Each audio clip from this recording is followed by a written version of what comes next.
Deskripsi masalah. Kementerian Keuangan, Kemenkeu, mencatat utang pemerintah Indonesia menembus Rp7.733,99 triliun sepanjang 2022, dengan rasio terhadap produk domestik bruto, PDB, 39,57%. Mengutip buku APBN Kita edisi Januari tahun 2023, secara nominal, utang Indonesia lebih besar dibandingkan dengan November tahun 2022. Pada bulan tersebut, total utang mencapai Rp7.554,25 triliun dengan rasio 48,65% terhadap PDB. Penjelasan dalam buku tersebut menyatakan fluktuasi posisi utang pemerintah dipengaruhi oleh adanya transaksi pembiayaan berupa penerbitan dan pelunasan surat berharga negara, SBN, penarikan dan pelunasan pinjaman, serta perubahan nilai tukar. Berdasarkan rinciannya, utang pemerintah Indonesia terbagi ke dalam beberapa jenis. SBN mendominasi mencapai Rp6.846,89 triliun alias setara 88,53% utang Indonesia. Sedangkan 11,47% sisanya dalam bentuk pinjaman, yakni Rp19,67 triliun pinjaman dalam negeri dan Rp867,43 triliun pinjaman luar negeri. Kepemilikan SBN saat ini didominasi oleh perbankan dan Bank Indonesia, BI, sedangkan kepemilikan investor asing terus menurun sejak 2019 menyentuh 38,57%, sebagaimana dilansir dari CNN Indonesia. Artinya, jika hutang negara dibagi rata di antara penduduk, yang sekarang ini terdata di Januari tahun 2023 adalah 273,52 juta jiwa, maka setiap kepala termasuk bayi yang baru lahir, harus menanggung beban hutang masing-masing sekitar Rp27.600.000. Sementara kita tahu bahwa tidak sedikit di antara uang hutang tersebut dikorup oleh oknum pejabat. Pertanyaan: A. Apakah warga suatu negara ikut bertanggung jawab untuk membayar hutang negaranya? B.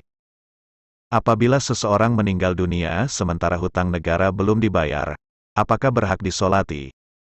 Jawaban: A. Yang bertanggung jawab membayar adalah negara, dengan rincian sebagai berikut. 1. Terhadap hutang negara yang dipakai untuk kemaslahatan rakyat banyak, maka negara membayarnya dengan dana kas negara. 2. Terhadap hutang negara yang dikorup oleh para pejabat dan kroninya, maka negara membayarnya dengan dana yang ditarik kembali dari orang-orang yang mengkorupnya. Referensi: 1. Al-Fatawa, halaman 104. أما دين الميت فإن كان معذورا في تأخيره إلى ما بعد الموت فلا خلاف بين المسلمين أنه لا يعصي ولا يأثم، وإن كان عاصيا في تأخيره فإنه يأثم بذلك، وإن استدانه لمعصية كان عليه وزر لأنه عصى معصيتين، وإن اقترض لواجب أو مباح ولم يقصر في التأخير لا إثم عليه. فأما قوله عليه السلام نفس المؤمن معلقة بدينه حتى يقضى عنه، فالتعلق ضربان، أحدهما أن يتعلق تعلق عقاب ومؤاخذة، فهذا لا يجري في حق أحد من أهل الإسلام إذا لم يأثم بالاقتراض ولا بالمطال، وهذا محال أن يوجد في حق النبي صلى الله عليه وسلم، فإنه لا يقترض إلا في طاعة أو مباح. الثاني أن تعلق نفسه بدينه بأن تؤخذ من حسناته مكان ما أخذ من الديون المباحة، كما باع في الدنيا مسكنه وخادمه مع أنه لا إثم عليه. Adapun hutang mayit, maka jika ia memiliki uzur dalam menunda pelunasan hutangnya sampai meninggal dunia, maka tidak ada perbedaan pendapat di kalangan ulama muslimin bahwa tidak maksiat dan tidak menanggung dosa. Jika ia bermaksiat dalam menunda pelunasan hutangnya, maka ia berdosa dengan sebab penundaan tersebut. Jika ia berhutang untuk perbuatan maksiat, maka ia berdosa dengan 2 maksiat, dan jika ia berhutang untuk sesuatu yang wajib atau mubah, dan ia tidak teledor dalam menunda pembayaran, maka ia tidak berdosa. Adapun sabda Nabi, diri seorang mukmin tergantung dengan hutangnya sampai dilunasi. Pengertian tergantung di sini itu ada 2 macam. Pertama, tergantung dengan hukuman dan siksaan. Yang demikian ini tidak berlaku pada seorang muslim pun, ketika ia tidak berdosa dengan hutang dan menunda pelunasannya. Yang seperti ini mustahil terjadi pada pribadi Nabi, karena beliau tidak berhutang kecuali untuk ketaatan atau sesuatu yang mubah. Kedua, dirinya tergantung dengan hutang tersebut.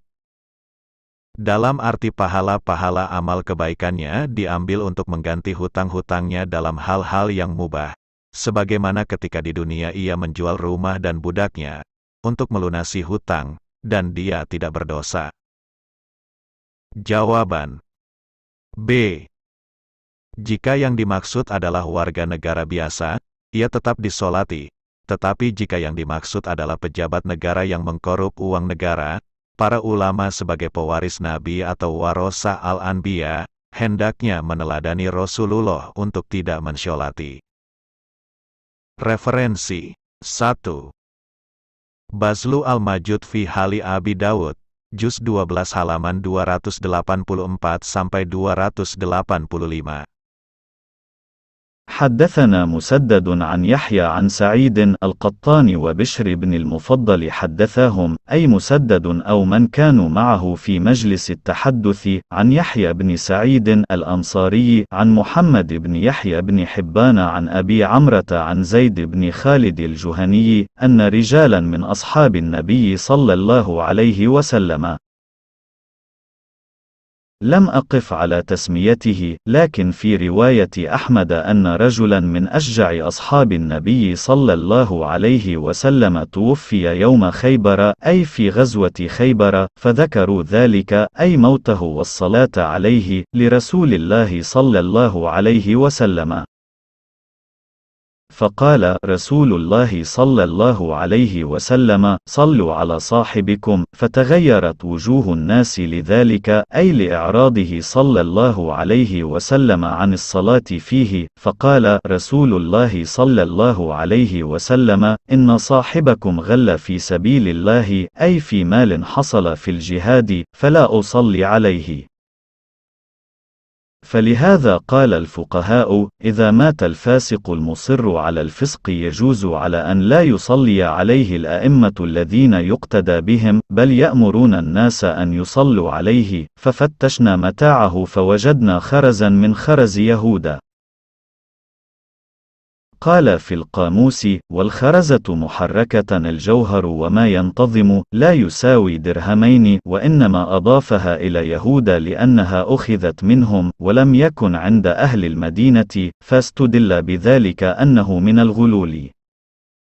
Musaddad telah menceritakan kepada kami dari Yahya bin Sa'id al-Qattan dan Bishri bin al-Mufadol, keduanya telah bercerita pada mereka, yaitu Musaddad atau orang-orang yang bersamanya dalam majlis penyampaian hadits, dari Yahya bin Sa'id al-Ansori, dari Muhammad bin Yahya bin Hibban, dari Abu Amroh, dari Zaid bin Khalid al-Juhani, sungguh seorang sahabat Nabi, saya belum meneliti namanya. Akan tetapi dalam riwayat Al-Imam Ahmad disebutkan, salah seorang pemberani dari sahabat Nabi, mati pada hari Khoibar, maksudnya dalam perang Khoibar. Lalu para sahabat menyampaikan hal itu, maksudnya berita kematian dan mengenai urusan menyolatinya, pada Rasulullah, lalu beliau menjawab, solatilah teman kalian. Maka berubahlah roman muka para sahabat, karena penolakan beliau, lalu beliau, Rasulullah, menjelaskan, sesungguhnya teman kalian ini telah berbuat curang dalam perjuangan di jalan Allah, yakni terkait dengan harta yang diperoleh dari peperangan. Karenanya aku tidak mau menyolatinya. Atas dasar ini para fuqaha menyatakan, jika seorang pendosa besar yang tetap dalam perbuatan dosanya mati, maka para ulama atau tokoh yang menjadi panutan boleh tidak menyolatinya, namun ia perintahkan orang lain menyolatinya. Maka kami pun memeriksa barang bawaannya, lalu kami temukan suatu horos dari orang Yahudi yang nilainya tidak lebih dari 2 dirham. Dalam kitab Al-Qomus, Al-Fairuz Abadi berkata, dan horozah dengan huruf ra, yang berharakat, bermakna intan dan yang telah terangkai. Zaid bin Khalid Al-Juhani menisbatkan horoz itu kepada kaum Yahudi karena diambil dari mereka dan tidak dimiliki orang Madinah. Maka dengan hal itu diketahui bahwa barang tersebut berasal dari gulul, kecurangan, korupsi. والله أعلم بالصواب.